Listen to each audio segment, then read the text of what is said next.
Hi guys. இந்த சேவன் teaser decode பண்ணும்போது நான் சொல்லியிருப்பேன், இந்த ஸ்டோரியோட ஃபுல் டீட்டெயில் வீடியோ நான் போஸ்ட் பண்ணுறேன் அப்படின்னு. ஸோ இந்த ஸ்டோரி எப்படின்னா, அஹ், விருமாண்டி சாமியை கும்பிடுறவங்க முருகர் கோயிலுக்கு போக மாட்டேன் அப்படின்வாங்க. அது ஏன் அப்படின்னா, கர்மாத்தூர் நம்ம மதுரையில் இருக்கிற ஊர், அங்கே வந்து என்னாச்சுன்னா, பேய்காமன் இந்த ஊரோட காவல் தெய்வமாக இருப்பார். பேச்சு அம்மா ஒரு வாட்டி இந்த ஊருக்கு வந்துட்டு இந்த மாதிரி இந்த ஊரில் அவங்க காவல் தெய்வமாக இருக்கணும் அப்படின்னு ஆசைப்படுவாங்க.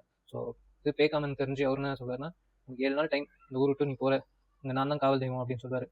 பேச்சி அம்மாவுக்கு இந்த ஊரை ஆளணும், இங்கே தான் நம்ம காவல் தெய்வமாக எல்லாரும் நம்ம கும்பிடணும் அப்படின்ற ஒரு ஆசை. அப்போ நான் இவங்க வந்து அவங்க அண்ணன்கிட்ட போய் உதவி கேட்பாங்க. மாதிரி நம்ம விருமாண்டி சாமி தான் நம்ம பேச்சி அம்மாவோட அண்ணன்.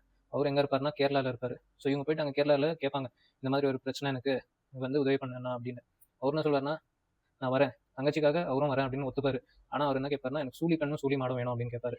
அது என்னன்னா, ஒரு ப்ரெக்னென்ட் கவ் மாடு, அப்புறம் ஒரு ப்ரெக்னென்ட் அனுமன், எனக்கு டெய்லி படியெல்லாம் வேணும் அப்படின்னு கேட்பாரு. இவங்க கொடுக்க முடியாதுன்னு தெரிஞ்சு கூட சரி வாங்க பார்த்துக்கலாம் அப்படின்னு கூப்பிட்டு வருவாங்க அவரை. அவர் கேரளாலேருந்து அவருக்கு அங்கே எல்லாமே கிடைக்கும், அவர் என்னத்துக்கு வரணும் அப்படின்னு யோசிப்பாரு. ஆனால் தங்கச்சி சொன்னதுக்காக அவரும் வரேன் அப்படின்னு ஒத்துப்பாரு. சரின்னு வந்துட்டு இங்கே ஒரு கடுமையான போர், ரொம்ப நாளாக சண்டை போட்டுன்னு இருப்பாங்க. ஒரு நாள் என்ன பண்ணுறாரு, விருமாண்டி சாமி வந்து பேய்காமனோட குதிரையோட காலை அடிச்சு ஒடிச்சிடுறாரு. அப்போ என்ன ஆகுது, மறுபடியும் இந்த சண்டை அப்படியே போயினே இருக்கிறதுனால முருகர் இதை பஞ்சாயத்து பண்ணிக்கலாம் அப்படின்னு வருவார். அவர் வந்துட்டு என்ன சொல்வார்,